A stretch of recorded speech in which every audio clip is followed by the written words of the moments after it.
डर एक बहुत ही पावरफुल इमोशन है जो हर इंसान को होता है। ये हमारे डीएनए में है जो हमें खतरे से बचाता है। सोचो, हमारे एंसेस्टर्स जंगली जानवरों और मुश्किल एनवायरनमेंट में कैसे रहते थे। डर उनका साथी था जो उन्हें फाइट या फ्लाइट रिस्पॉन्स के लिए तैयार करता था। आज भी डर बहुत जरूरी है।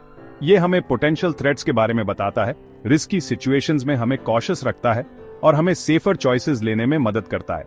जैसे तेज रफ्तार गाड़ी, डर हमें फुटपाथ से पीछे हटाता है और एक्सीडेंट से बचाता है। लेकिन डर हमें रोक भी सकता है। पहले ये हमें फिजिकल थ्रेट्स से बचाता था, लेकिन आजकल की दुनिया में हमें नए तरह के डर सताते हैं।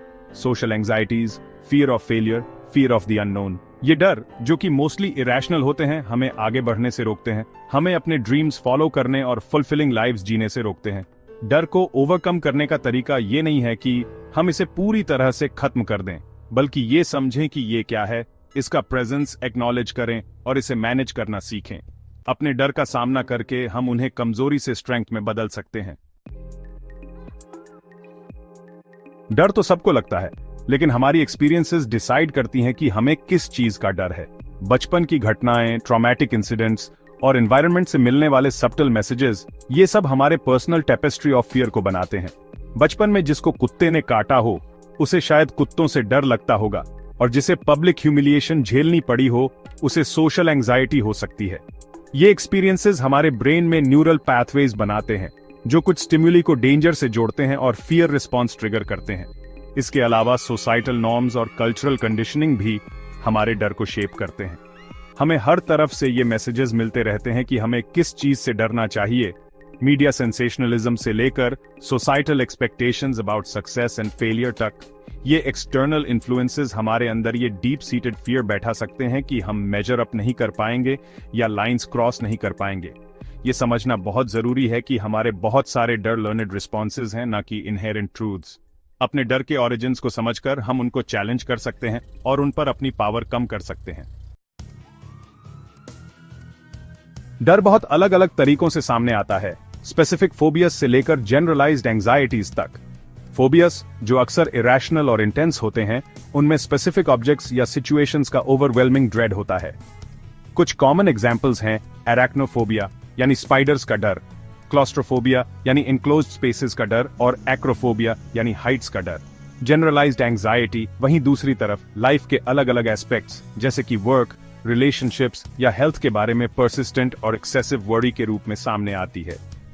ये constant state of apprehension physical symptoms जैसे कि फटीग, इंसोम्निया और डिफिकल्टी कॉन्सेंट्रेटिंग को जन्म दे सकती है। फिर आते हैं कोर फियर्स, जो अक्सर हमारी एंजाइटीज की रूट में होते हैं। The fear of failure, the fear of rejection और the fear of the unknown. ये फियर्स, जो ह्यूमन साइकी में डीपली इनग्रेन्ड होते हैं, काउंटलेस वेज में मैनिफेस्ट हो सकते हैं और हमारे डिसीजंस, रिलेशनशिप्स और ओवरऑल वेलबीइंग को इम्पैक्ट करते हैं। कॉन्करिंग फियर एम्पावरमेंट के लिए प्रैक्टिकल स्ट्रैटेजीज। डर एक पावरफुल फोर्स हो सकता है, लेकिन हम इसके आगे पावरलेस नहीं हैं। बहुत सी इफेक्टिव स्ट्रैटेजीज हैं जो हमें अपने फियर्स को मैनेज, रिड्यूस और ओवरकम करने में हेल्प कर सकती हैं। कॉग्निटिव बिहेवियरल थेरेपी या सीबीटी इंडिविजुअल्स को टूल्स देती है नेगेटिव थॉट पैटर्न्स जो फियर और एंजाइटी को फ्यूल करते हैं, उन्हें आइडेंटिफाई और चैलेंज करने के लिए। एक्सपोजर थेरेपी, जो फोबिया ट्रीटमेंट का एक कॉर्नरस्टोन है, इसमें फियर्ड ऑब्जेक्ट या सिचुएशन के साथ ग्रेजुअल और कंट्रोल्ड एक्सपोजर शामिल होता है, जिससे इंडिविजुअल्स अपनी टॉलरेंस बना पाते हैं और टाइम के साथ फियर रिस्पॉन्स को रिड्यूस कर पाते हैं।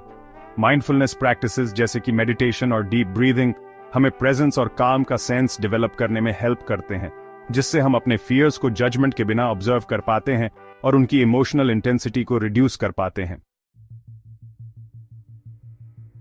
लिविंग फियरलेसली, वनरेबिलिटी और ग्रोथ को अपनाना। फियरलेसली जीने का मतलब ये नहीं है कि फियर के बिना जिया जाए।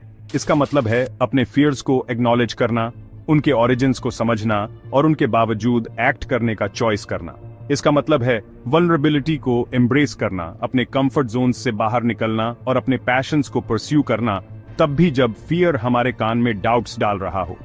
फियर को स्ट्रेंथ में ट्रांसफॉर्म करना एक प्रोसेस है, सेल्फ डिस्कवरी और पर्सनल ग्रोथ का एक जर्नी है। इसके लिए करेज, कंपैशन और विलिंगनेस चाहिए होती है अपनी लिमिटिंग बिलीफ्स को चैलेंज करने की। इसका मतलब है अपने सेटबैक्स से सीखना, अपनी विक्ट्रीज को सेलिब्रेट करना और अननोन को ओपन आर्म्स से एम्ब्रेस करना।